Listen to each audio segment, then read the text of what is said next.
All right.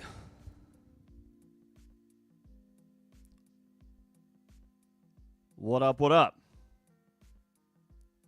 Welcome in. Welcome to the start of the fantasy playoffs. If you're here, I assume you've made it.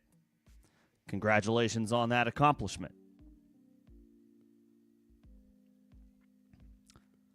Job 1 is done. Job 2 starts tonight. Falcons-Buccaneers hanging out ahead of the game. We'll do a quick overview. Players going tonight. Check out the latest injury updates.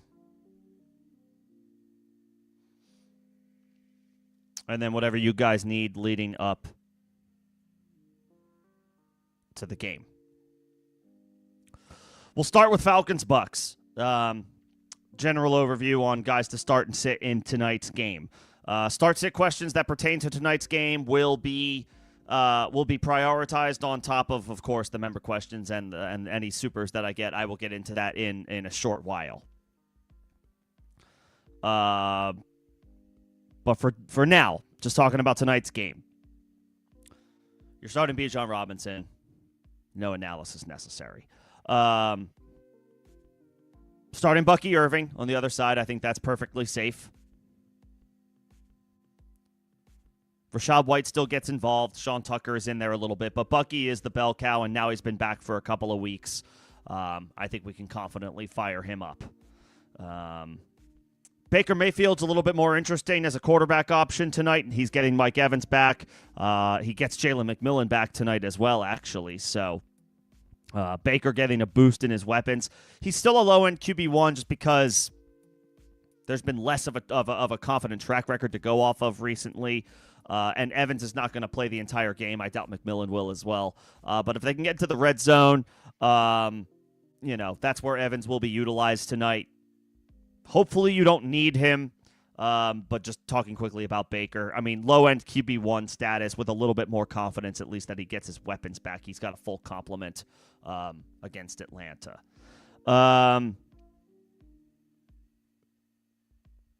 Those are the guys I feel okay about.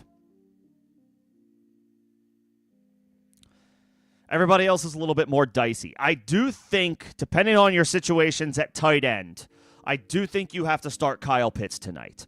No Drake London. He will miss another game. Wouldn't be surprised if London missed the rest of the season at this point. The Falcons are out of the playoff race. Michael Penix has already been ruled out for the year. There's not really any reason for Atlanta to rush London back. They are not going anywhere this year. I would imagine Kyle Pitts continues to see 25 to 30% of the target share, which he has in games London has missed this year. And in games London has missed, he has finished as a tight end 1 each week. He was on the injury report, listed as limited. That probably had mostly to do with the fact that it was a short week. Seems like Pitts is good to go. We'll, I think, get definitive confirmation on that in the next 20 minutes or so.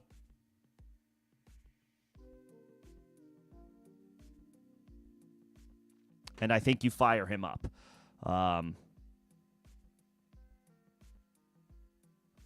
The other options in this game would be Mike Evans and Emeka Egbuka.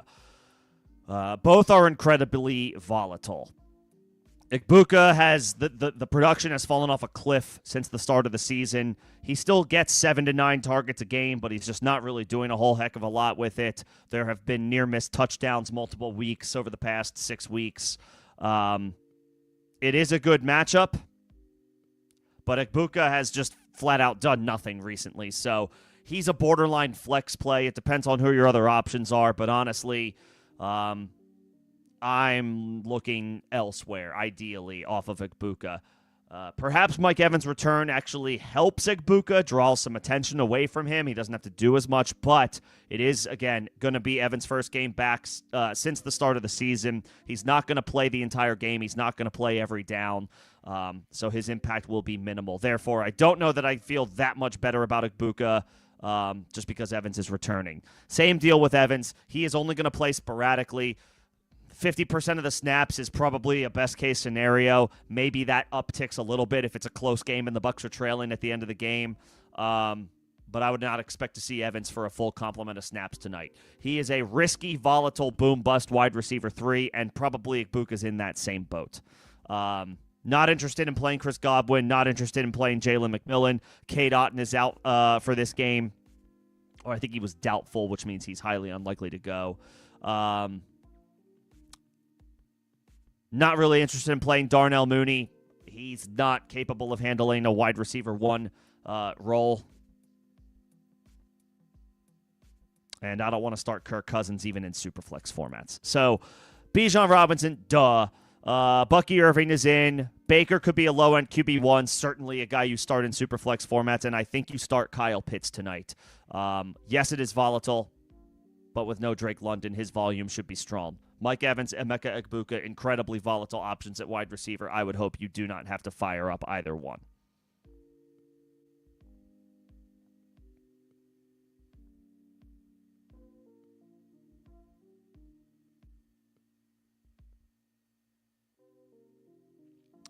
As for today's practice notes, Devon Achane was limited and was spotted in a non-contact jersey. That's not really a surprise. Sounds like his availability for Monday is okay. They are limiting his opportunities in practice. No concerns for Devon Achane. Josh Jacobs did not practice for the second straight day on Thursday. We're obviously hoping for a Friday practice, even in a limited fashion, to put Jacobs on track to go in a tough matchup against the Denver Broncos. Yes, the matchup is tough, but if Jacobs is out there, you're starting him. Lower expectations, but you start him. DK Metcalf has a stomach bug, I think, but he's good to go. He claims he's good to go. Rome Odunze practicing in limited fashion for the second straight day this week, so after missing week 14, he's looking likely to return. It's not a great matchup against Cleveland, but depending on your other options, you may have to go with him. Tyrone Tracy's off the injury report. He will split backfield opportunities with Devin Singletary in a great matchup against Washington. Both of those guys are on the flex radar. Chris Rodriguez is limited in practice on Thursday on the other side in that game against the Giants. It's a solid matchup. If you are looking for, a flex play at running back, he could be in that conversation. No practice for David Njoku. No practice for Dylan Sampson. No practice for Cedric Tillman. The Browns are incredibly banged up going into this game against Chicago. Harold Fannin is looking like a top 6 play at tight end this week. If not only Njoku can't play, freeing up tight end 1, all to himself, Tillman also potentially being out. I mean, more targets for Fannin, you would think. T. Higgins, he ran up the hill today. Real ones know what I mean by that. So he's looking on track to play, limited in practice on Thursday.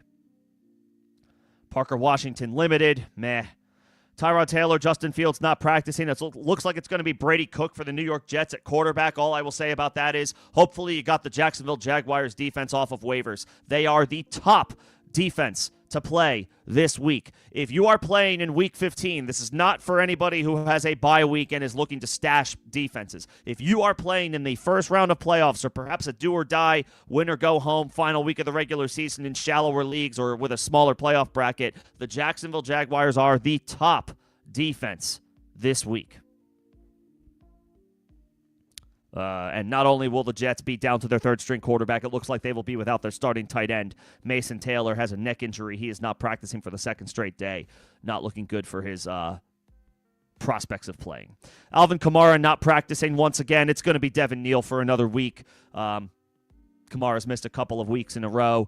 2 back-to-back missed practices this week. Going to go ahead and put that one in pen. Kamara's not going to play Week 15. Breece Hall limited in practice on Thursday. Monitor that one. Jake Ferguson not practicing on Thursday with a calf injury. Monitor that one. If you have Jake Ferguson and you were looking to rely on him, take a look at the other options on the waiver wire, or if you maybe have another tight end on your bench, you may have to pivot if Ferguson can't go. Good news for the Cowboys, though. CeeDee Lamb looks like he's tracking to play and not miss any time after going into concussion protocol last week on Thursday night against the Detroit Lions. He's tracking to play on Sunday night. You will have your wide receiver 1 for your first round matchup. Nick Chubb not practicing on Thursday. It's looking like Woody Marks is in a good shape to get bell cow opportunities for Houston against the Arizona Cardinals. Woody Marks is an RB1 this week if Nick Chubb can't play. And honestly, just because of how good the matchup is, he may be an RB1 regardless. On the other side of that game, Marvin Harrison still not practicing after picking up a heel injury in Week 13, caused him to miss last week. Michael Wilson went nuts. Brutal matchup against Houston, but if Marv doesn't go, Michael Wilson is must start even though the matchup is bad. Maybe temper expectations, but literally expectations for Michael Wilson is maybe a wide receiver 2 instead of a wide receiver 1 as a waiver wire pickup midway through the season. He is looking like an excellent option and a guy that, even in a bad matchup, if Marv can't play, a guy that you have to get into your lineup by any means necessary. Amari DiMercado limited in practice, so he could be returning to a backfield that already includes Bam Knight and Michael Carter. If he returns, I'd rather not play any one of those 3 against Houston. Find other options. This one's new. Davante Adams not practicing on Thursday. Oh, that was he was on the injury report yesterday. I missed that. Okay, Davante Adams, hamstring injury, not practicing. That would be a significant loss, not just for fantasy lineups, but for the Rams in general. If Adams can't go, back-to-back practices missed for a hamstring injury, not an ideal sign for Davante Adams.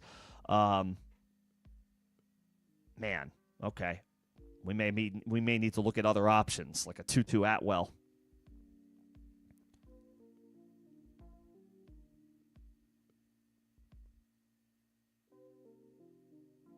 That is not look. I mean, we'll see. Keep it locked in on Davante Adams, but start making other plans, alternate plans at the very least. That's not great. And Mark Andrews was a midweek add to the injury report. He picked up a glute injury today. He was listed as limited. Midweek injury, never ideal. At least he did practice in some fashion, but not great. Andrews has been highly volatile this year. Has had multiple good matchups recently and has not done well in almost any of them. Beautiful matchup this week against Cincinnati, but he's already volatile, and now he's picking up a midweek injury. Not feeling great about Mark Andrews. Not feeling great.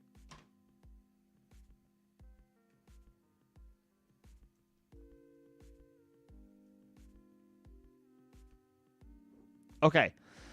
Those are the latest injury updates that I have. I'll keep an eye on things and see if we get any new ones before kickoff. And, of course, we'll get inactives here shortly in about 15 minutes for this game. We'll see if anything significant comes down. Probably the one that is most hanging in the balance is Kyle Pitts, even though I don't think there's too much concern here. He should go. He should not have any problems. Let's get into your questions. But first, let me get into my spiel. If you have been here before, welcome back, and thank you for your continued support. If you are here for the first time, welcome in. Members will get first priority responses to their questions and comments. That is a perk of being a member of the channel. It does not matter when a member sends a question. It could be, 20 minutes after you send yours in. As a non-member, I'll get to the member first. That is a perk. If you send a super, if you're not a member but you send a super, if you're feeling so inclined, you do not have to, but if you're feeling generous enough this holiday season, that would also be a way to jump the line and get your question answered faster. You may also get a little bit more out of me, out of my thought process, analysis, if I feel like it warrants it as a member or a sender of a super. If you do not send a super and you are not a member, I still will get to your questions, but I do ask for some patience as I work through member questions and supers first. Whether you are a member or not, if you are enjoying the conversation and the stream in general, if you could just like the stream, that helps me out for algorithm purposes. Appreciate that in advance. Let's get into it. I see Crumply Heads. I see Fortune. I see Sport Dog. And I see Evan just popped in just now. What's going on, everybody? Appreciate you guys coming in and hanging out. Let's get to the member questions first.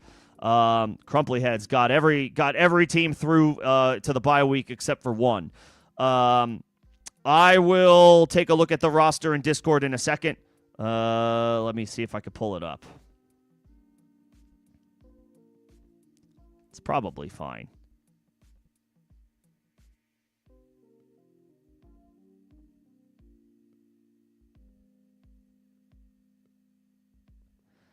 Yosivash is currently in your starting lineup.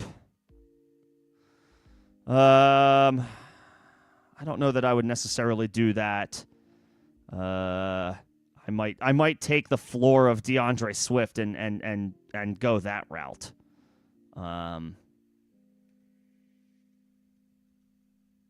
I know it's not a good matchup, but he gets volume, and it's a home game. I would, Crumply Heads, I would probably take Yosivash out of there for Swift, but I think everything else is fine.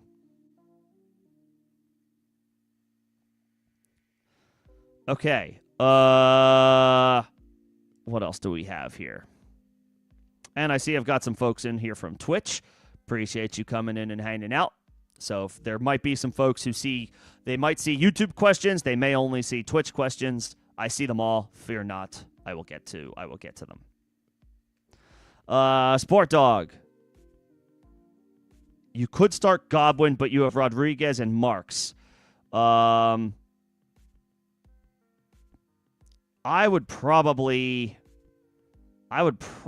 rather have and potentially play Devin Neal over Godwin or Rodriguez. I would pick up Devin Neal and drop. I would probably pick up Devin Neal, Sport Dog, and drop Godwin. I would play Woody Marks over all of these guys. Marks has an incredible matchup against Arizona, and Nick Chubb is not practicing, so I would plan to play Marks. I don't know if I would play Neal just yet, but I would certainly play him over Godwin and Rodriguez. So I'm happy to pick up Neal and drop Godwin. That's totally fine with me.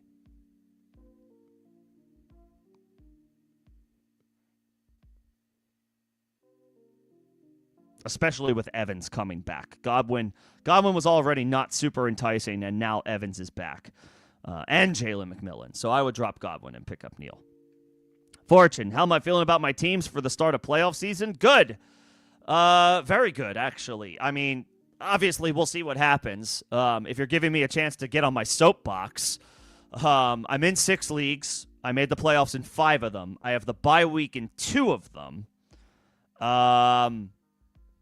And the one league that I missed was an intentional rebuild in Dynasty from the start of the season. So I always knew that was not going to be – I was not going to have a successful year from a win-loss perspective. So 5 for 5 in leagues that I intended to be competitive in this year. I'll take that. We'll see what happens. The playoffs are fun. They are nerve-wracking as hell, obviously. The anxiety and the nerves all start tonight, depending on what you have, depending on what your situation is. It's nerve-wracking, but that's what makes it fun, right? So let's enjoy it. Let's see. Sport Dog, it looks like your question got duplicated. But pick up Devin Neal. Drop Godwin. Those are all of the member questions that I see right now. And hello again to Evan. Let me know if you need anything. I'll keep an eye out. But while the member questions are addressed, I will go back up to the top. Godwin or Terry McLaurin? Terry, not close. Godwin has not really done anything. Godwin can be dropped. Like, depending on, obviously, if it's like a 14-team league or large or 16-team league, and you need to hang on to some depth. Okay, fine. And I know McLaurin's not going to have Jaden Daniels, but McLaurin was just fine against Denver a couple weeks ago with Marcus Mariota. Now he gets the New York Giants. Terry is his team's wide receiver 1. Godwin is maybe his team's wide receiver 3 at this point now, to be honest. Terry, not close. This one's from Twitch.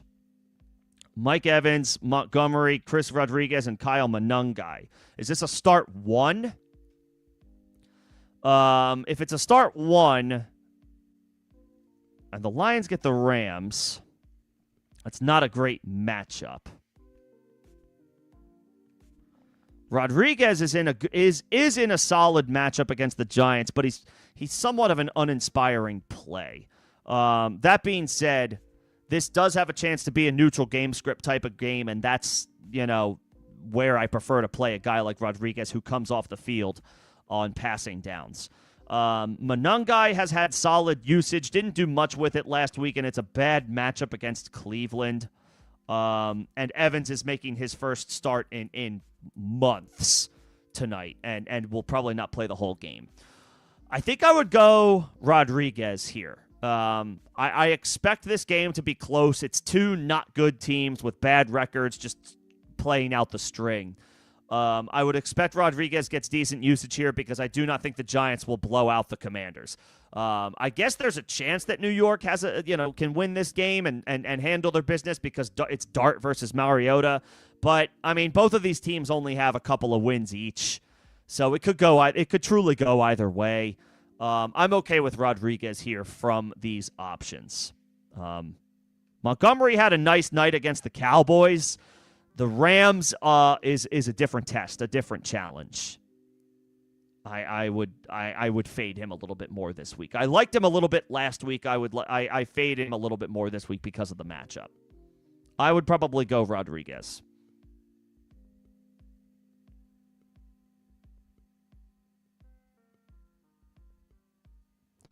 No, I don't think there's anything to worry about with the Neal injury. He's practicing in a limited fashion. When I last checked.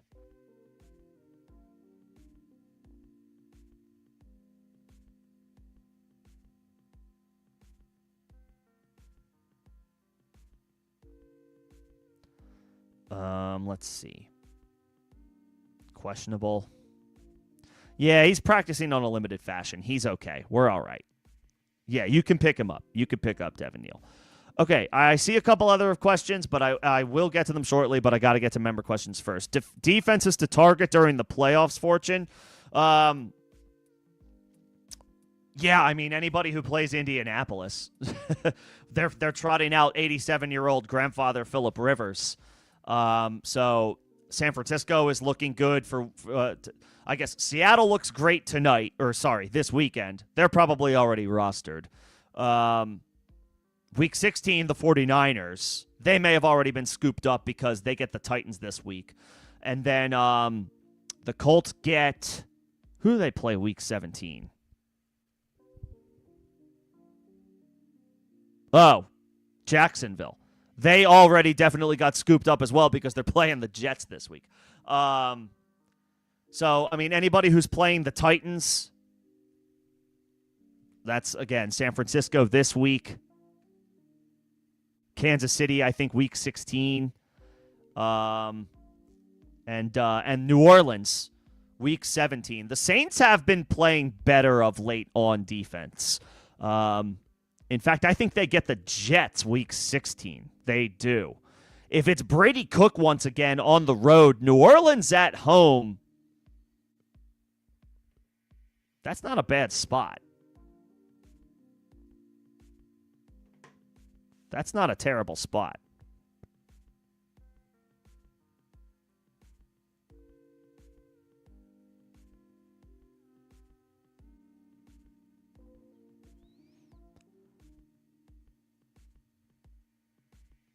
My phone cover, the button to access just fell off. So now I'm dealing with that.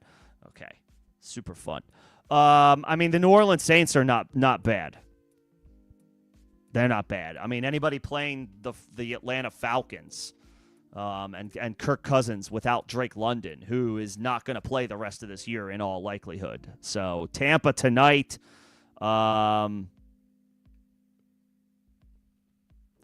I think they get the Rams week 17 and then the Cardinals next week.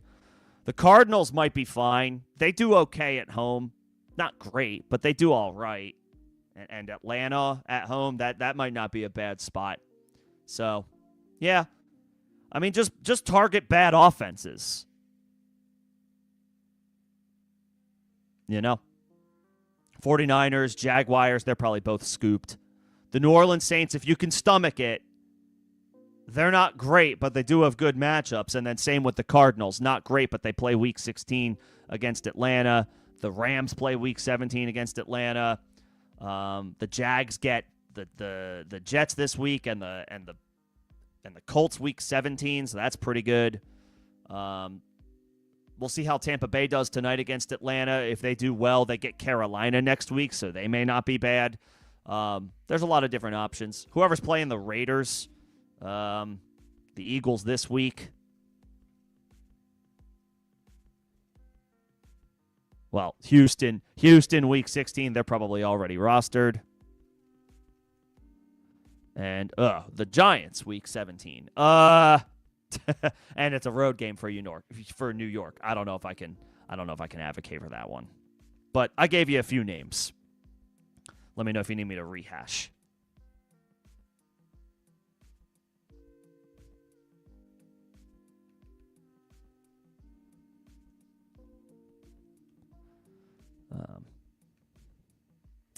And then pick 2 for Evan from Egbuka, Brian Thomas, Chris Rodriguez, Chuba Hubbard, Michael Wilson, Singletary, Charbonnet. Definitely Michael Wilson, no doubt. Absolutely no doubt. No Marvin Harrison. I know it's a bad matchup against Houston, but the volume has been insane. He's been ridiculously good without Marv. I'm willing to bet on a solid floor despite the bad matchup for Michael Wilson. And then after that, I mean, I don't trust Brian Thomas. I also don't trust the connection between him and Trevor Lawrence. They don't seem like they're on the same page. I mean, Egbuka is getting good volume. It's just he's not been good. He's tough to trust. I think I would go Michael Wilson and I guess Chris Rodriguez. I just don't love Egbuka. I mean, the targets are there, the volume is there, the production is not there. It just hasn't been there. Charbonnet against Indy could be fine. Oh, actually, sorry. You have Singletary against Washington. You know what? I think that's my official suggestion, Evan. Not Rodriguez. Singletary. Because, yes, he's going to split work with Tyrone Tracy, but he looked good against the Patriots a couple of weeks ago, and this matchup is so much better than that. Washington's getting crushed by opposing running backs. So I actually like Tyrone Tracy and Devin Singletary as flex options this week just because of the matchup. So I'll say Michael Wilson and Devin Singletary.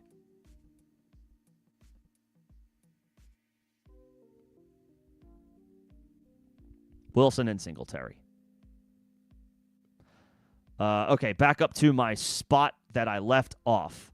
The best tight end for Week 16 of that group is probably Kyle Pitts, just because I don't think London is going to play again this year.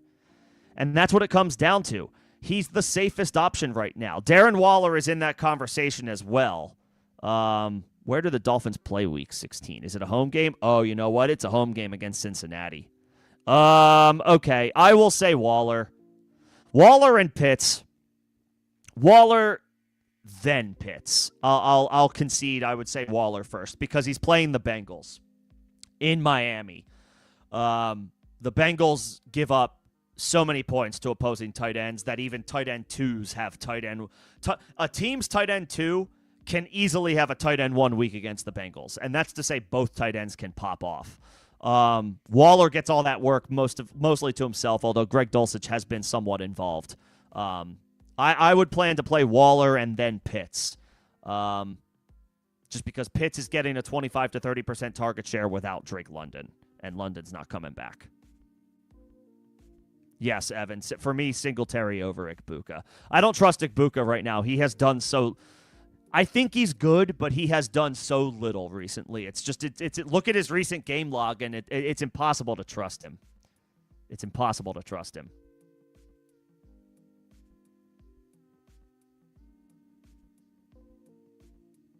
Hunter Henry or Andrews this week? I mean, in theory, Andrews. But he picked up an injury today, and he was limited with a glute. If he's active and doesn't have an injury designation, I will still say Andrews just because of how good the matchup is against Cincinnati. I don't feel super confident about Andrews.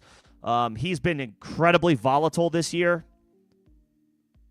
And even in good matchups, he has flopped. I feel like Hunter Henry, I haven't heard his name in recent weeks. That's right. He did catch a touchdown against the Giants, but it was wiped off the board, I think, because of a holding penalty back in week 13. Prior to that, he was the tight end 12, the tight end 1 overall, and the tight end 14. And he has to play Buffalo. That's a bad matchup. Andrews, if he's healthy. Andrews, if he's healthy.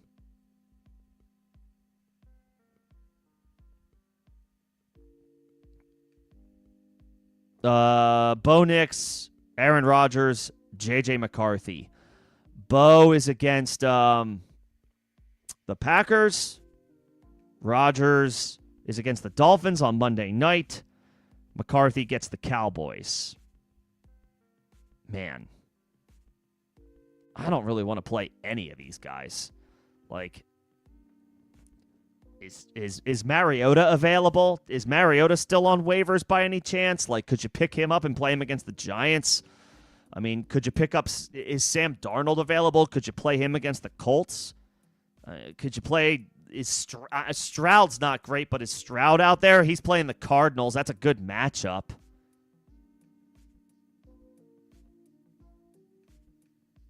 Like, is Trevor Lawrence out there? He gets the Jets. I don't know. I don't want to play any one of those guys, to be completely honest. But if I had to pick one,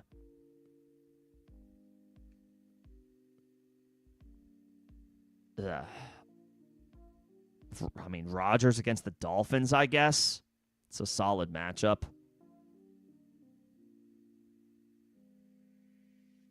They're all rostered. Okay. I guess Rodgers against the Dolphins. It's a decent matchup. You just need to hope that he throws the ball to his running backs and they don't just run it, so that at least when Warren and Gainwell do their thing, Rodgers is along for the ride getting points. I guess Rodgers because it's a good matchup.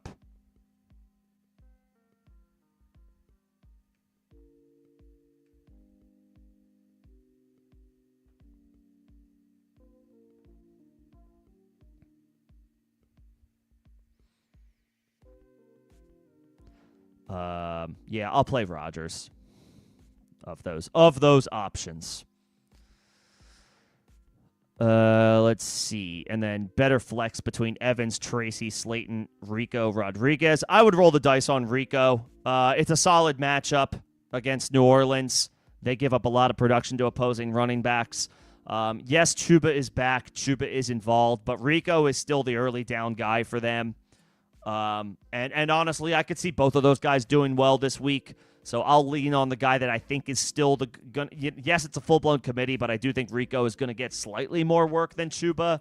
And if the Panthers are winning that game, I would imagine Rico is more likely to be in the game taking second-half snaps over Chuba. I'll take Rico. I'll take Rico there.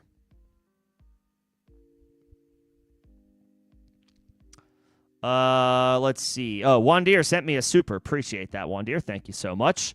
Which quarterback? Mariota, Caleb, or Nix? Mariota. It is a bit of a clown car crew, but hey, you did it. Must be a good squad, top to bottom. I would say Mariota. He'll run. It's a good matchup against New York. Yes, he doesn't have Zach Ertz, but he still will have Terry McLaurin. He has Deebo Samuel. We'll get to see what Ben Sinnott can do for the first time with a full-time role. I will take Mariota given the matchup. Caleb against the Browns, no thanks. Bo Nix, just in general, no thanks. I'll take Mariota. And then the Chiefs are getting... oh, my God. Who do they play this week?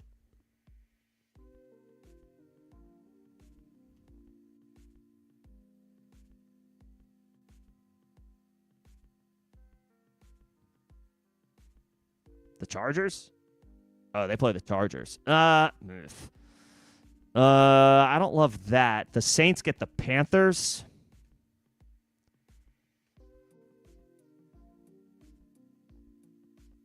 I guess the Chiefs, just because Herbert is still dealing with that broken hand. I don't love that I'm giving this suggestion, but Herbert took 7 sacks against the Eagles. There were a couple of plays that could have been turnover worthy. Herbert's a great quarterback, but he is, I think, I can only imagine that the broken hand, even with, the glove on it and everything, is limiting him. I would roll the dice that Kansas City can maybe continue to generate some pressure against a bad Chargers offensive line and pick up some sacks. So give me Mariota and give me the Chiefs from this question.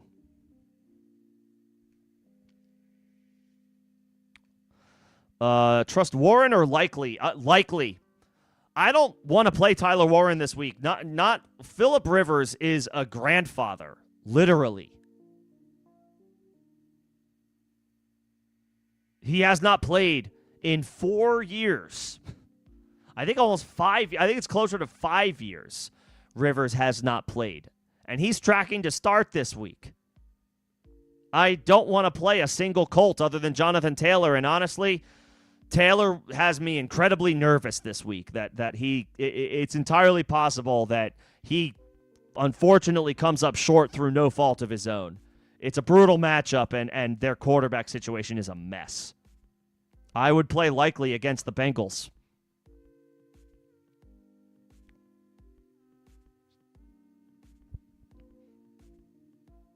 I would play Warren again, I would play Likely against the Bengals, and I would bench Warren.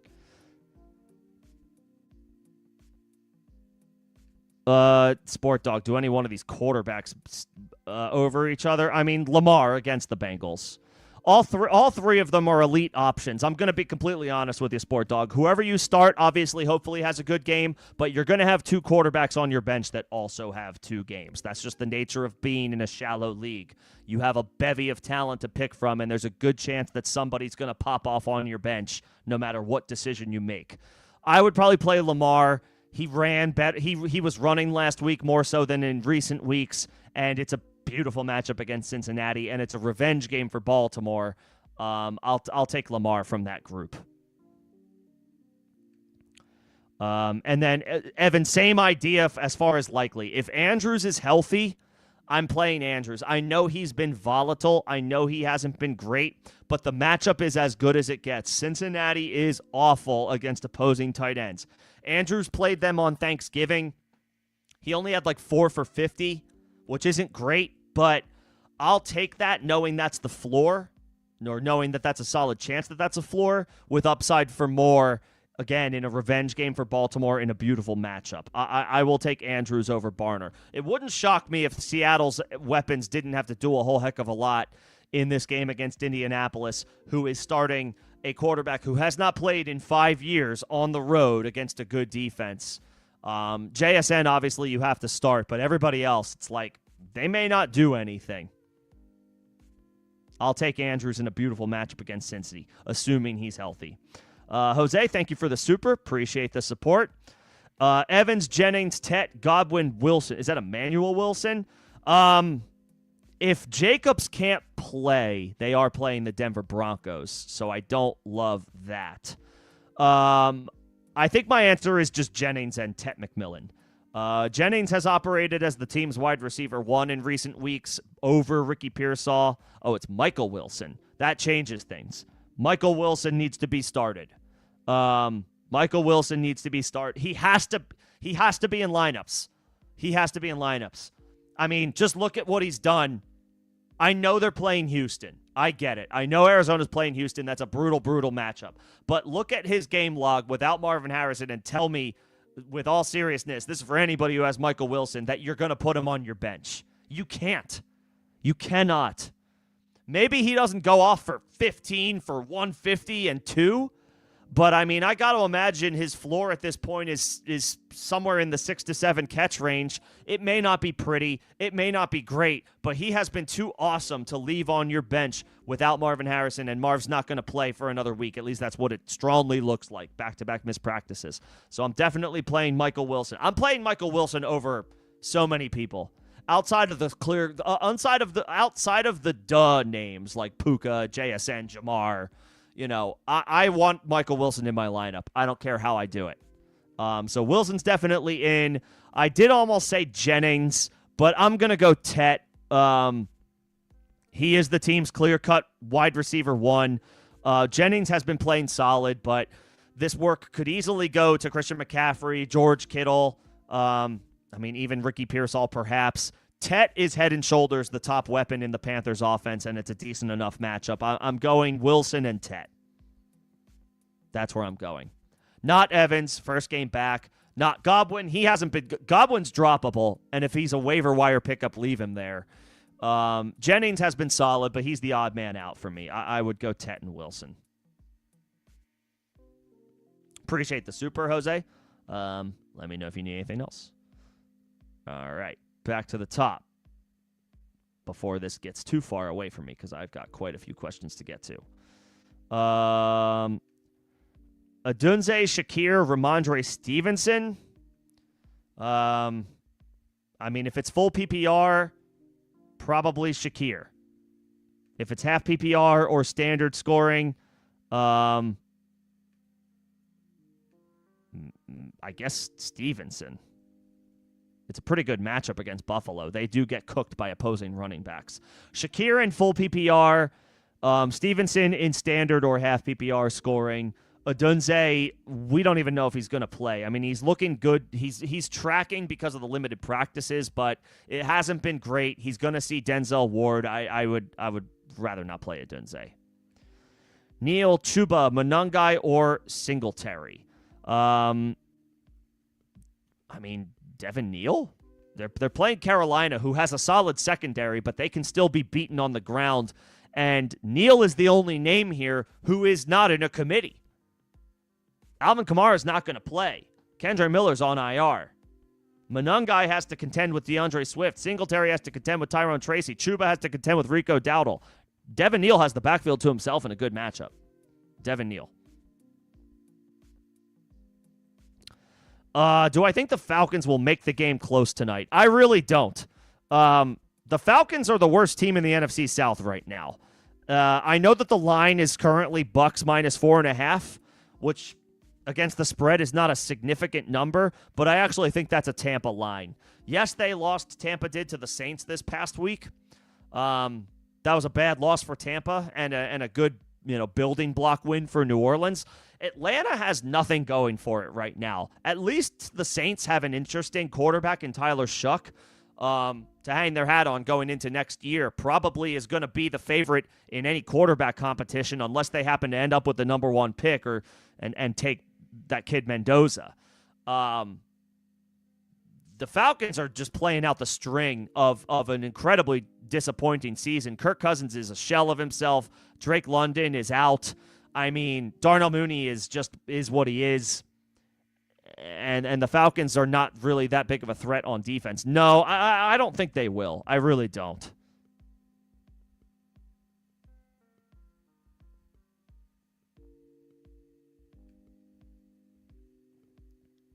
I really don't. You picked up Emmanuel Wilson with Jacobs. With Jacobs banged up, smart.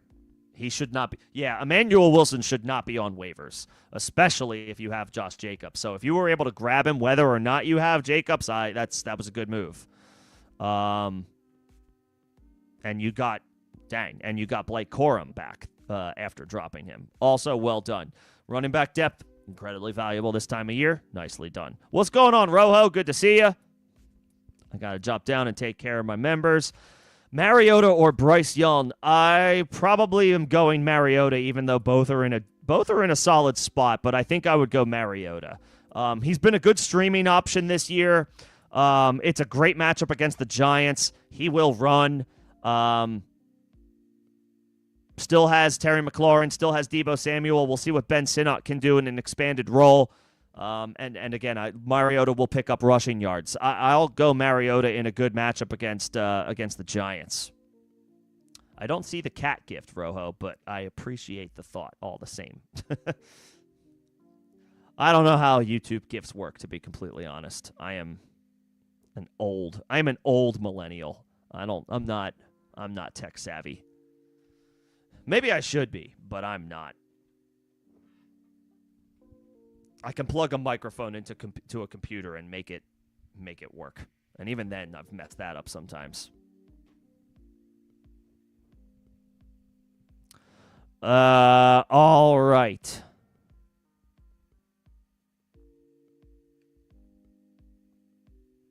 Oh, did I miss this? Smart Dog. Oh, you can't. Oh, well, I didn't see this that you can't pick up Neal right now. Okay. Well, then let's make that call on Saturday when you know whether you have him or not. Because if you have Neal, I would play Neal. But if you don't get him, then Shakir is fine. But I would rather plan to play Neal if you can, just from a volume perspective. High floor should be there.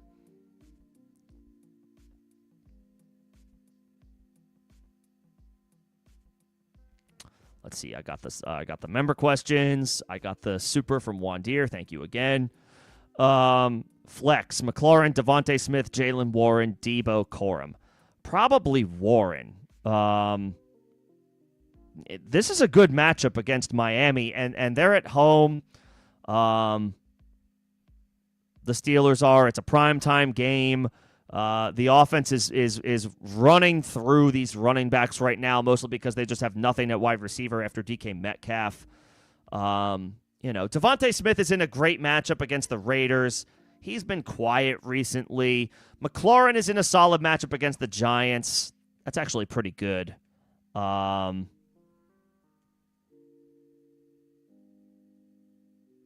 like the floor that Jalen Warren brings to the table, but I actually may, now that I think about, if it's full PPR, I may actually advocate for McLaurin.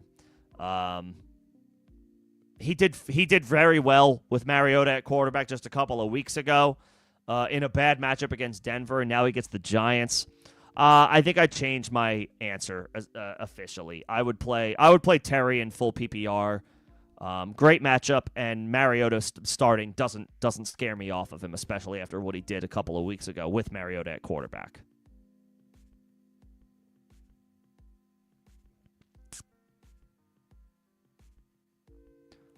Let's see. Harvey or Tet? I mean, Harvey's been pretty solid.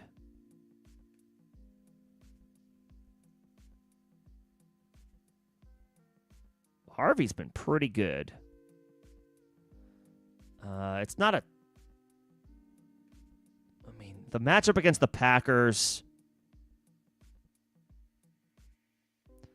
The Packers have a good defense, but Harvey's at home. He played 70% of the snaps last week, so his role is rock solid. I like Tet, and I think he'll be fine, but I think I would play Harvey. It's a couple of good options there. It's unfortunate you can't get both into your lineup.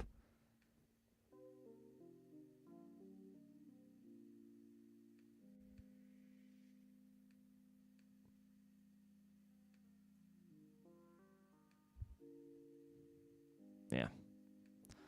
That's unfortunate.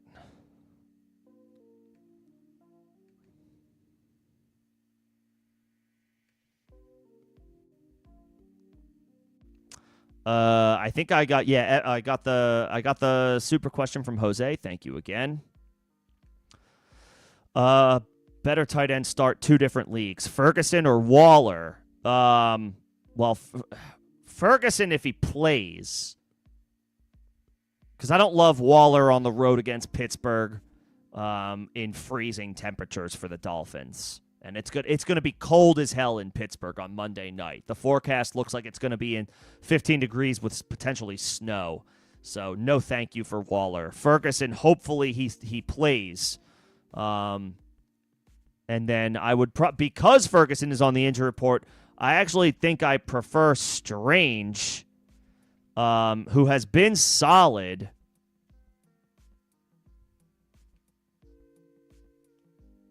And gets the Jets. And Strange plays in the early window. Ferguson plays on Sunday Night Football. So, It's possible if Ferguson is a game time decision, it's possible we won't even know his status until after Strange plays. So if Ferguson is questionable for Sunday night, I would probably just plan to play Strange. Luckily, Waller doesn't play until Monday night, so you can wait until Sunday night to see if Ferguson will be active before you have to make that decision. But ideally, you don't have to play Waller. Waller's got a great playoff schedule, but I don't want to play him this week on the road in frigid temperatures where Tua typically struggles.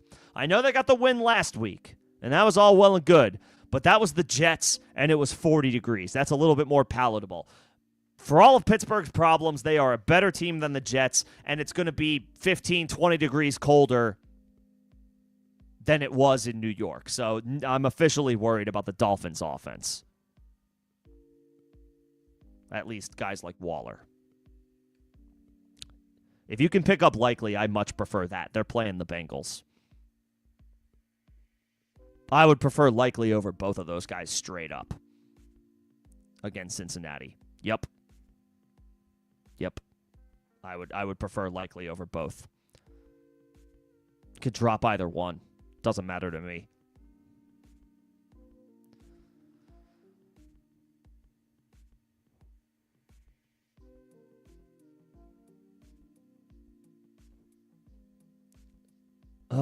Did we get inactives rolling in for this game?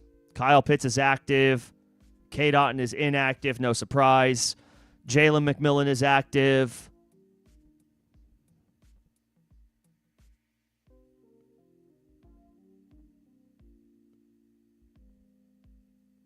There we go. Pitts was the one that we were waiting on. I really think Pitts is a solid, like, I would probably rank him in the tight end 7 or 8 range this week. I think he's got a low-end tight end 1, outlook with no Drake London. And if the Falcons are trailing in this game, they'll be throwing the ball to him and Bijan. But I think Pitts is in for a solid floor tonight. Loveland or Likely this week? Likely. Isaiah Likely is a perfectly fine guy to fire up. They are playing the Cincinnati Bengals, and Likely, I think, has more upside than Mark Andrews does at this point. Loveland gets the Bears, and he did okay last week against the Packers, but if Rome is back, that might take a few opportunities away. He's, Loveland's still somewhat volatile. Likely he has the best matchup of any tight end, and that's the Cincinnati Bengals this year.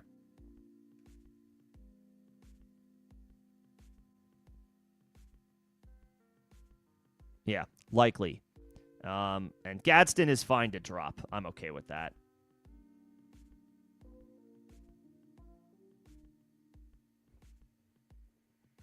Yeah, I would pick up Likely. And then Drake May or Brock Purdy. Purdy's in a good matchup. Purdy's in a good matchup against the Titans.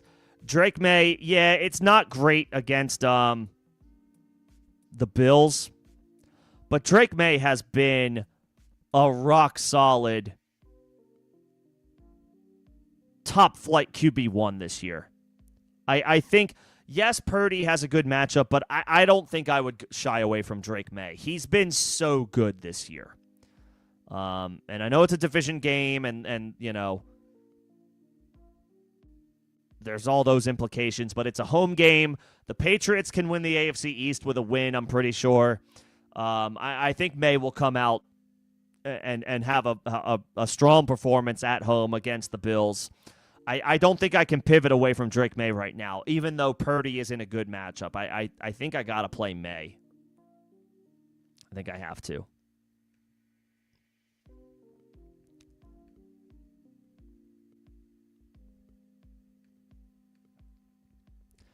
And then Bears or Steelers, both are good. Bears or Steelers defense, both are good options. But I mean, I did just list a laundry list of injuries for the Browns offense. David Njoku is not practicing. Dylan Sampson is not practicing. They already put Jerome Ford on IR. And Cedric Tillman is in concussion protocol. He's not practicing, probably going to miss. I mean, they are down multiple players that are key contributors for their offense. I mean, it's pretty much Judkins, Harold Fannin, and Jerry Jeudy, and that's all they are down to. Their ancillary options are going to be like Malachi Corley, and I think they claimed Travion Williams off a practice squad. So, I mean, they're hurting right now. Their depth is brutal. And the Bears have forced a lot of turnovers this year. I would probably say Chicago, even though the Steelers are a good matchup too.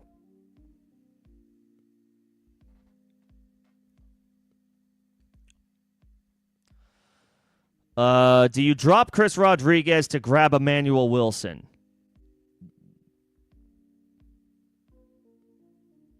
Do you have Josh Jacobs? If you have Josh Jacobs, then yes, I would drop Rodriguez for Emmanuel Wilson.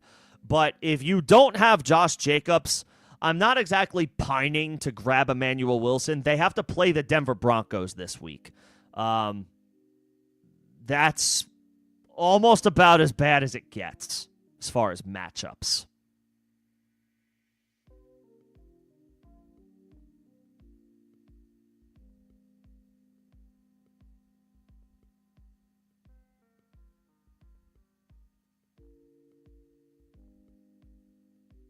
I would do it if you have Josh Jacobs, but if you don't, then I wouldn't worry about it. I wouldn't worry about it.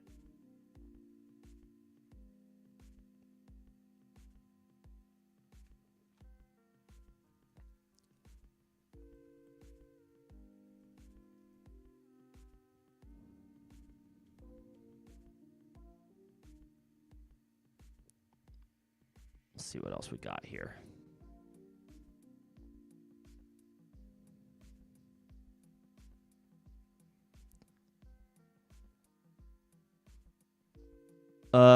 Is Malik Davis? Yeah, Malik Davis is the handcuff for Javonte. If you have him, if you have Javonte and you're looking just to shore up your investment and pick up the handcuff, yeah, that's Malik Davis. I would think so. It's not Jaden Blue. It's not Hunter Lepke. So yeah, Davis is probably that guy.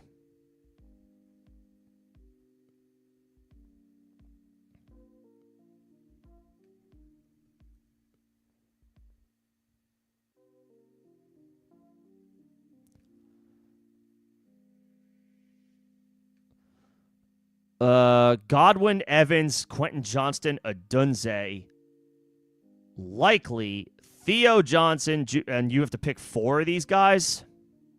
Damn. The Bucs are incredibly volatile. Evans has not played in weeks. The vast majority of the season he has not played. He's not going to play every down. You're pretty much hoping that he gets... You're pretty much just hoping that he just only plays when they're in the red zone, and he's the one getting the red zone targets, the end zone targets. That's a dangerous game to play in the fantasy playoffs. Mike Evans is a stud, but that's a dangerous game to be playing. Godwin hasn't really done anything. Likely's in a great matchup against the Bengals. I think he's one of my selections. And honestly, I think Theo Johnson is too. And I don't love starting 2 tight ends. But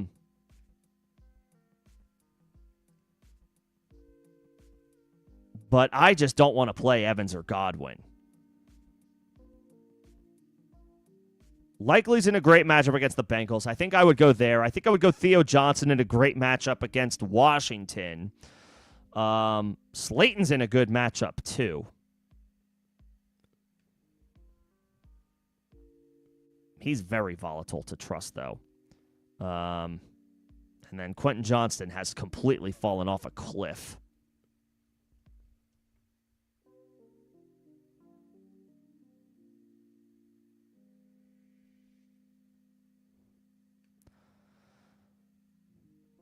And then Jeudy gets the Bears. It's not a bad matchup, but he's so volatile.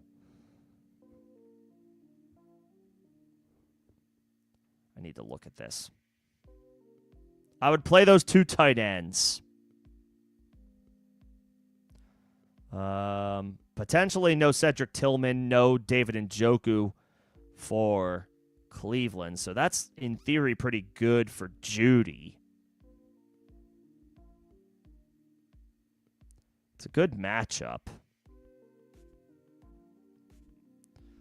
Oh, boy. I have a hard time trusting him. I will say, and Adunze's on the injury report. I don't know how much we can trust him and if he's even going to play. Likely Theo Johnson. I'll play Judy with no Tillman and no Njoku. And I guess I'm rolling the dice on Mike Evans and just hoping for the best, because these are a bunch of rolls of the dice, so I might as well take the best player who's a future Hall of Famer and just hope that he catches a ball. You're just hoping he catches a touchdown. You're treating Mike Evans like a tight end tonight. You're just hoping he gets into the end zone on 50% of the snaps. Yeah. Evans, likely, Theo, Judy. What's going on, Greg? Good to see you.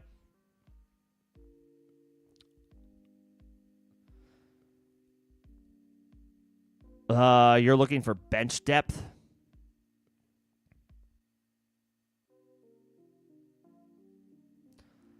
Well, who are you dropping? I mean, I like Monangai.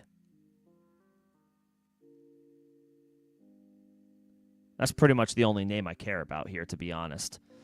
I like Jalen Wright if you have Achane, but I don't think you have Achane. I like Monangai. He's forced a committee in Chicago's backfield. Judy's not bad, but he's hardly a must-start player. That's all I care about from this list, to be honest. Monangai and then I guess Judy. I'm not worried about Downs. I'm not worried about Lockett. I'm not worried about Kupp. Not at all. Oh, you have them. Oh. I would just keep those guys.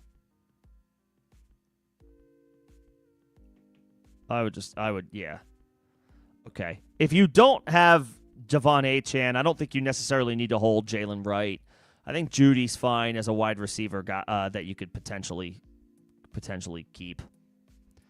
Mechie can be dropped if you have him with Brady Cook. DJ Moore. I mean, DJ Moore's tough to drop, but also impossible to play.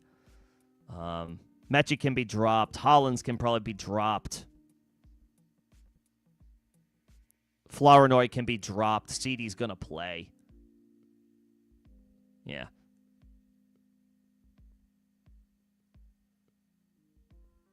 Yeah.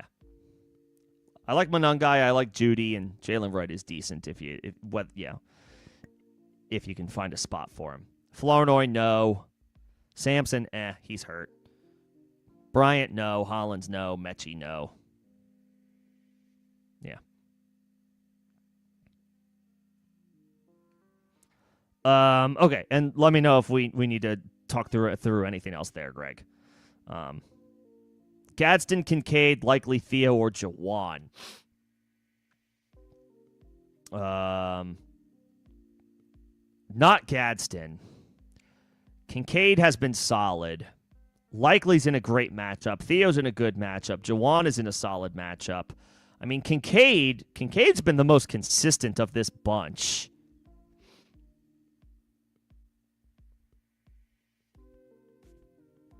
It's a good matchup by the numbers against New England. I mean, Kincaid missed a good chunk of time, but he's been a tight end one in over half of the games he's played. Sorry. Yeah. Yes, that's correct. Kincaid has played 9 games this year. He has 6 tight end one performances. I think you have to go with Kincaid as one of your options. And they play the Patriots this week. The last time they played, he had 6 catches for 108 yards. So Kincaid has to be one of them. And then I would probably go, I mean, just for this week, I would go Likely. He gets the Bengals. The floor is there. The high floor is there. Theo and Jawan are both interesting because they're in good matchups. But, man, every tight end feasts against the Cincinnati Bengals. I think I like the floor that Likely has. I would probably go Kincaid and Likely.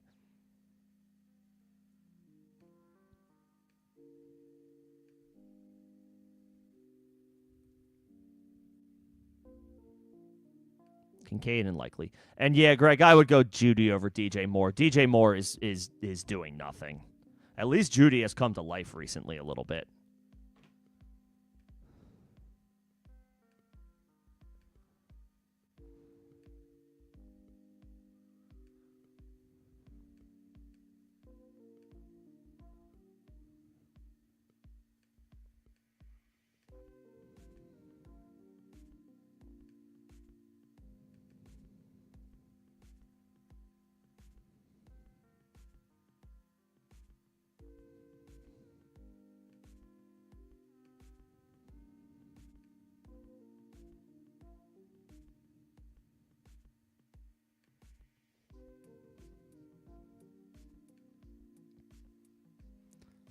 All right, where else are we at?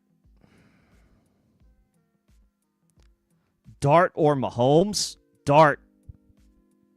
Dart this week. He gets Washington. That's a beautiful matchup. Both are solid. Both are probably top 6 or 7 options.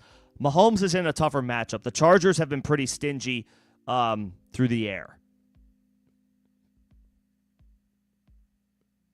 And the Chiefs receivers have struggled this year outside of Rashee Rice.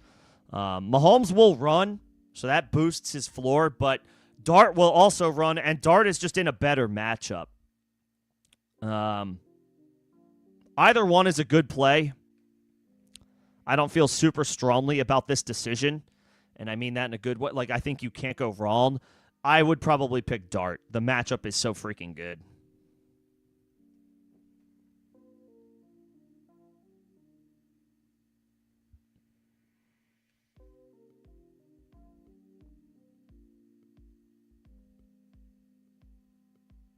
And then Waller or Jawan Johnson. For this week, Jawan. They get the Panthers. I think that's a home game for New Orleans.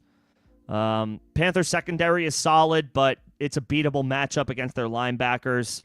Waller is going to be playing in frigid temperatures in Pittsburgh on Monday night, and Tua does not play well in the cold. So I'll take Jawan.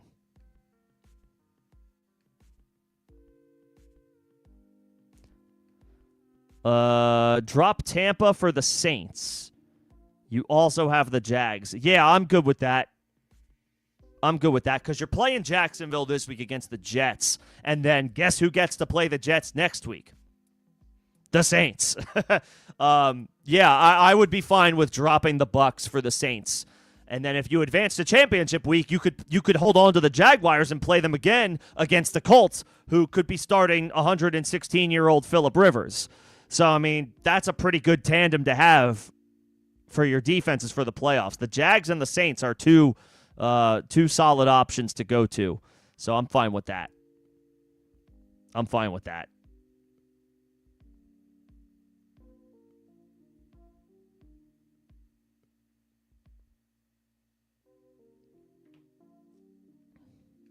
Yeah, I'm good with that. Michael Wilson, Tet, Debo, Wandale, pick 2.5 PPR. Wilson has to be in. I know the matchup is bad, but Michael Wilson has been so good. Without Marvin Harrison, he's been one of the best receivers in football when Marvin Harrison doesn't play. It's kind of wild.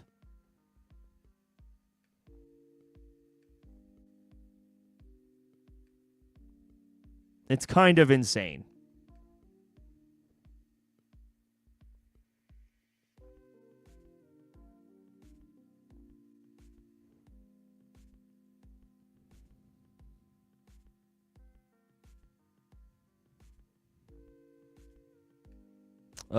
So Wilson for sure. And then in half PPR, I would really love Wandale if it was full PPR. The fact that it's half PPR makes him a little less enticing, but it is a great matchup, and he does gobble up a ton of volume. I think that's where I would go. Wandale's been pretty rock solid. I would go Wilson and Wandale. And then between Seattle and Houston, can't go wrong, to be honest. Seattle against Phillip Rivers or Houston against Arizona. Truly, like, take your pick. Both should be good. Both games are at home. Both defenses are awesome. Both defenses are in favorable matchups. I guess maybe Seattle, just because Phillip Rivers hasn't played a game in 5 years. I think both are fine plays. I guess I'll play Seattle. But I truly, if you prefer Houston, go for it. Like, both are top. They're top plays this week.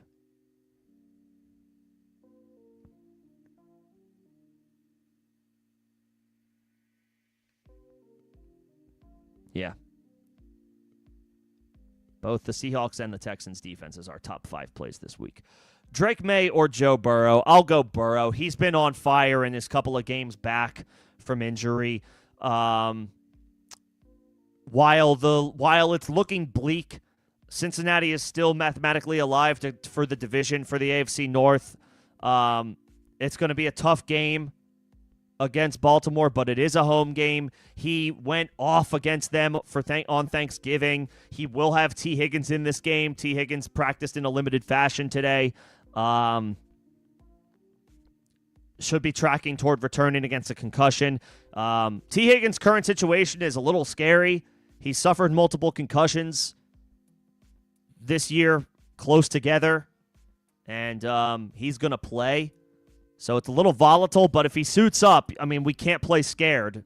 Burrow's going to have his elite wide receiver ones, his pair of wide receiver ones available to him in a must-win game against Baltimore. I'll take Burrow. Drake May's been incredible this year, but I'll take Burrow against Baltimore. It's a good matchup, and Burrow's been killing it in the couple of games since he's been back.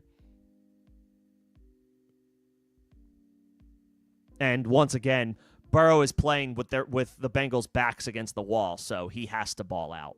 He has to ball out for them to have a chance to win. And would I roster likely for the rest of the season over Gadsden? At this point, I mean, all I can do is right now, this week, I'd rather play likely than Gadsden. So just by nature of that answer, like of that feeling, then yes, I would.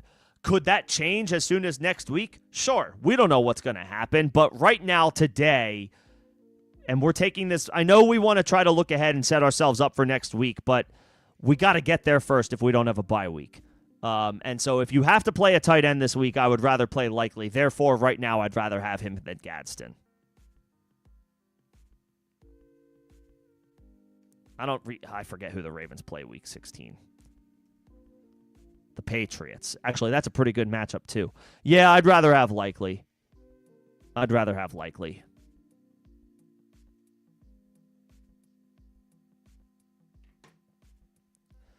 right. We're at the end of the chat. I don't think I have any other answer or questions that I missed, so I can stick around for a little bit longer, but there currently is no wait.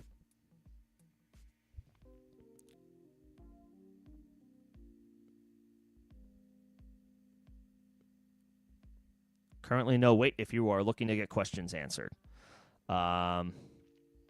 See if there's any new updates about practice. I missed this thing about Devontae Adams. I have to look at this now.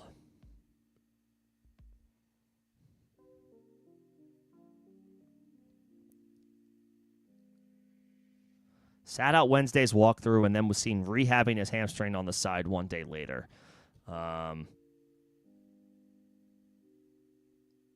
Adams is a vet. He doesn't need to practice to suit up, but it is definitely a nerve-wracking start to the week as far as his availability. We'll see what happens there.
What's going on, Manny? Thanks for stopping in.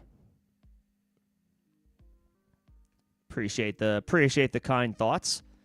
If you do have anything, just let me know, but appreciate that. Hopefully it's a good holiday season for you and everybody who's hanging out here. However you're spending it, whatever you're doing. Hopefully it's fun. Hopefully it's enjoyable. It's a fun time of year. It's the holiday season, and we all get to sweat out playoff matchups.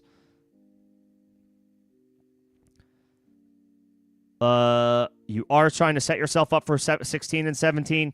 I'd rather have Likely right now because his stock, I would imagine, will be higher than Gadsden's going into next week. That's not a guarantee. That's just a projection based on their two matchups and the fact that Gadsden has been incredibly quiet recently.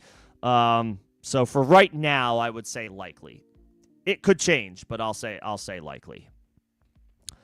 Would I play Dart or Dak? Can't really go wrong. I don't think either one is a perfectly safe play. Dak's at home, and he will have CeeDee Lamb, so they should be able to air it out without any issues. Plus, they're playing with 10 days rest, so that's a little bit favorable for them. Dart, he's coming off his bye week, so he actually even has more time off than Dak does and gets a great matchup against Washington. So I guess that's one extra feather in Dart's cap, and Dart is significantly more likely to run than Dak. So if you have 6-point passing touchdowns, maybe Dak, but if it's 4-point passing touchdowns, I would say Dart. And even if it is 6-point passing touchdowns, Dart is perfectly fine to go with. I think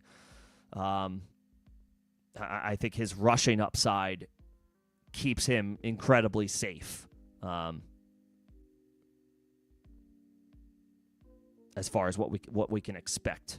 I would probably lean Dart, but either one is fine, especially in 6-point passing touchdowns. All right. We got about 40 minutes or so to kick off.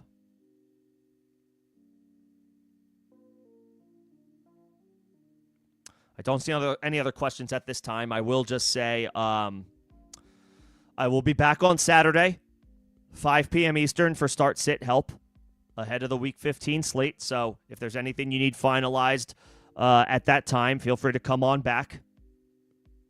And then, of course, with the holidays coming up, not only are the holidays coming up, but I'm sure as many of you are aware, the NFL is going to start putting games on Saturdays, which do take place at a time that I normally stream. So I may stream earlier in the day on Saturday. Not this week, but the following week. And then, of course, I'll figure out the Christmas schedule when I have a chance to. But with 3 games on Christmas, there won't be any stream that day. We'll see about the rest of the week thereafter, because there may be some games on Saturday that week as well. So we'll see. But I will be here on Saturday, 5 p.m. Eastern, to talk shop ahead of the Week 15 slate. What's going on, E111? Good to see you. Why do we need to, I guess, why are we making a drop? Is there somebody out there to pick up, or is there somebody that you just need to make room? Yeah, I see it's dying, but like, is like somebody coming off of IR and you need the roster spot? I mean, first of all, if you have any one of the starters, James Cook, then don't drop Ray Davis. Devon Achane, then don't drop Gordon. You got to make room for Evans. Okay. I hope you're not playing Evans tonight. He's incredibly volatile. I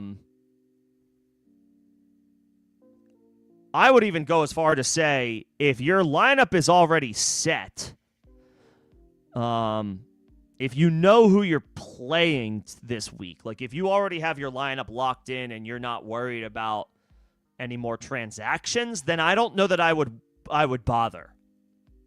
I don't know that I would worry about making a move. So it depends on like how necessary is it for you to make this move before your matchup. If there are guys on your bench that you intend to start and you need to get in there, then I guess I would drop. I guess I would drop Brashard Smith because I think he has the lowest draft capital of the three of these guys. And he's not making any headway in a disgusting Chiefs backfield right now. So I don't know that he's doing a whole heck of a lot for me. But that being said, if you have your starting lineup set and ready to go for your Week 15 matchup, I wouldn't drop anybody. Just because you have a current illegal lineup because you have a healthy player in IR, if your lineup is ready to go, I wouldn't worry about doing anything. I would wait another week. I would wait another week before I make that decision. And give yourself that extra slate, those extra games, just in case, because you never know what can happen, to make that decision when you absolutely have to. Yeah. I wouldn't do anything yet if you don't have to. Sport Dog, you have Bowers. No, I wouldn't worry about grabbing Likely.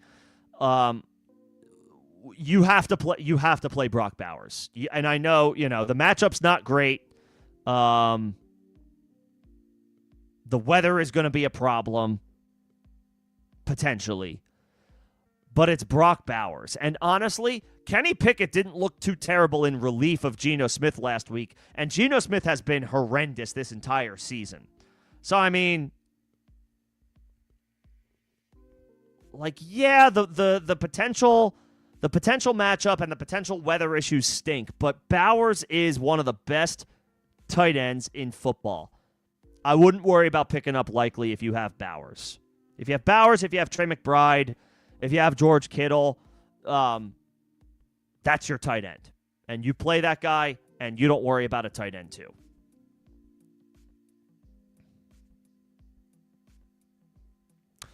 Evans, Devontae, or Aaron Jones in half PPR. I would not play Mike Evans.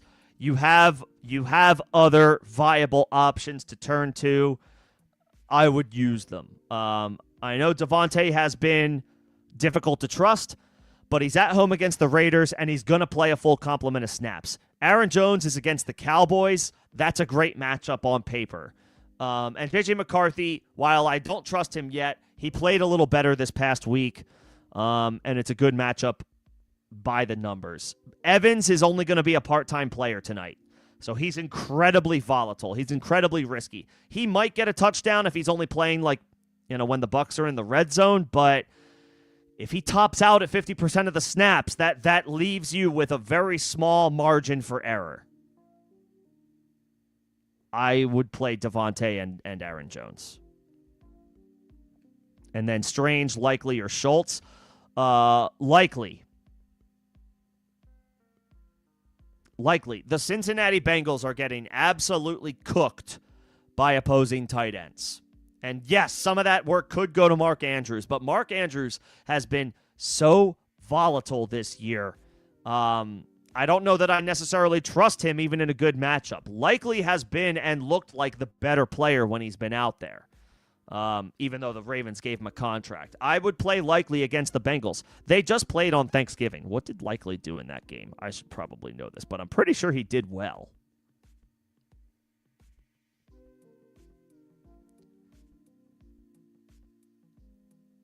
Isaiah Likely.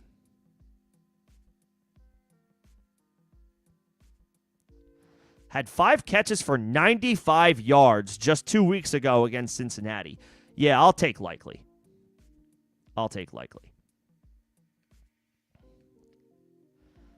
Superflex. Oh, boy. Pickett, Phillip Rivers, or Riley Leonard, or Brady Hook. Oh, boy. Or Brady Cook, not Hook. Brady Cook. There's Cook, there's Rivers, there's Riley Leonard, and then there's Pickett.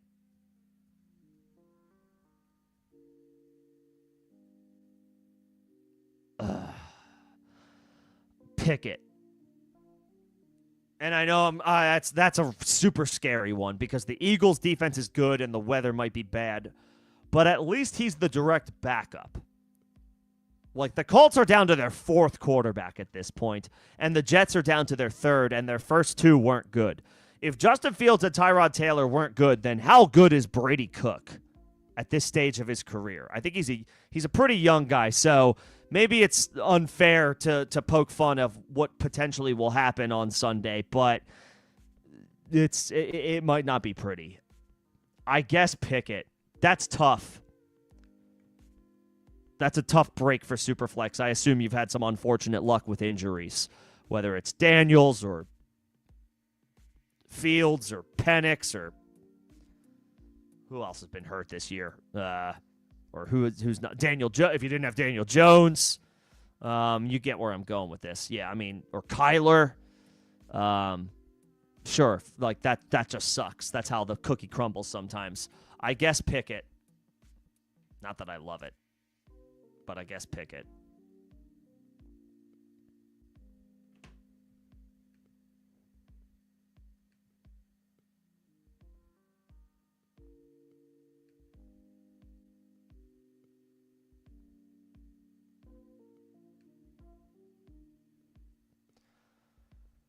Okay.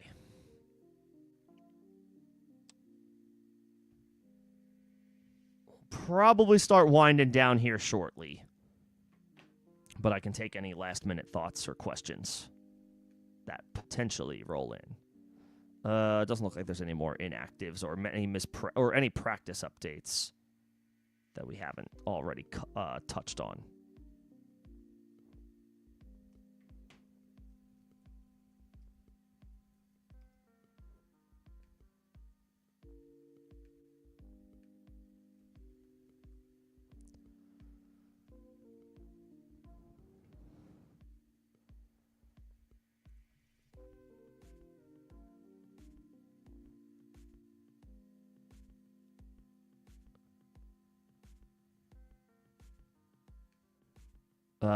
Brian Thomas, Mooney, or Debo. Debo's probably got the best matchup here. I mean, Brian Thomas gets the Jets. That's not bad, but Brian Thomas has been very difficult to trust. He had 87 yards receiving last week on 3 catches. That's pretty good, but it's mostly been bad. It's mostly been bad. And Mooney has not been good.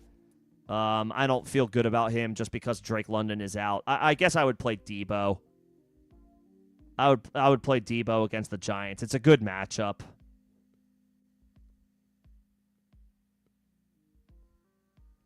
That one's tough as well. But I guess I would say Debo. Debo with no Zach Ertz could see some more like short and intermediate opportunities. So I guess I'll say Debo. Sport Dog, would I keep Drake London? No. If you need the roster spot, I think London can be dropped. I don't see. First of all, the Falcons are completely out of it.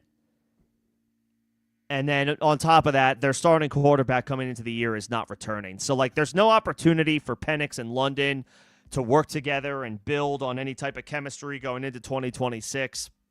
There's none of that. He's going to be missing his 3rd straight game tonight. The Falcons are out of the playoffs. Like, what's the point of bringing him back if it's going to take another week or two for him to get back to 100%? And then even if he does play week 17 after missing, say, like a month's worth of time, like, that's a tough spot to trust him in championship week when he may not even be 100%. I would be surprised if he played again this year. I do think he can be comfortably dropped if you don't have the IR spot. Now, obviously, if there's not any obvious names on the waiver wire to go and get, then sure, keep him for another week and see what happens. But if he opens next week with a missed practice and he's still on my roster, I would drop him. I would probably drop him. Maybe that's a little extreme, but by Thursday, by this time next week, if Drake London is not practicing, he's a drop.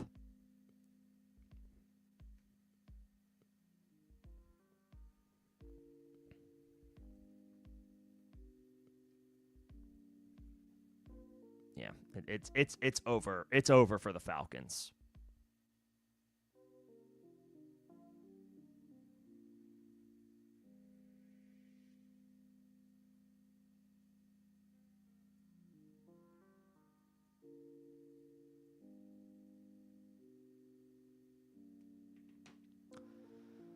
Do I think Brees plays this week? Yeah, I mean he practiced today, so that puts him on track to play. But I mean, what type of confidence can you possibly have in Brees Hall right now going up against Jacksonville and Brady Cook is going to be the starting quarterback? He is an RB3 at best, and there's an awful lot of downside there. So no, I wouldn't even bother with Isaiah Davis.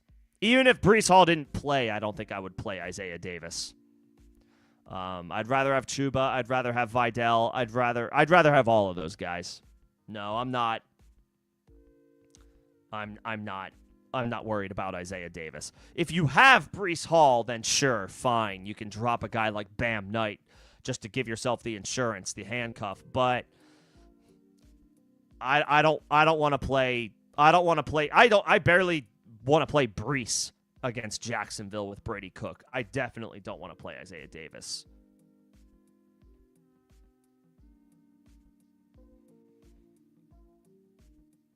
Yeah.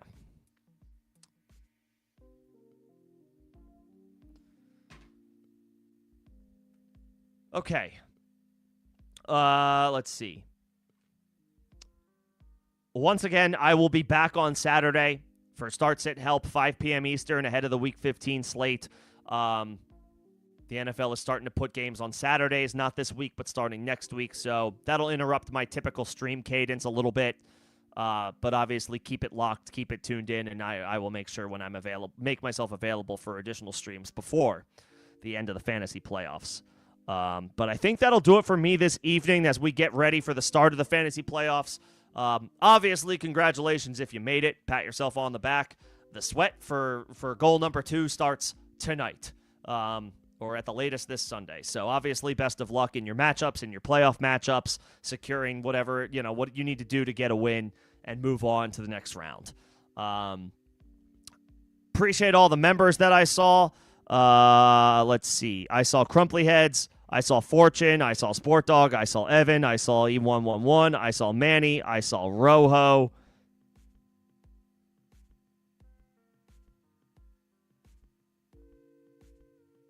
And I think that's all of them. And I saw Greg. Greg popped in a little late. Saw him as well. Appreciate all my members. Thank you, Wantier and Jose, for the supers. Much appreciated. And everybody for coming in and hanging out tonight. Appreciate the time. Best of luck. I will see you guys on Saturday, 5 p.m. Eastern, for Start Sit Help. Thanks, everybody.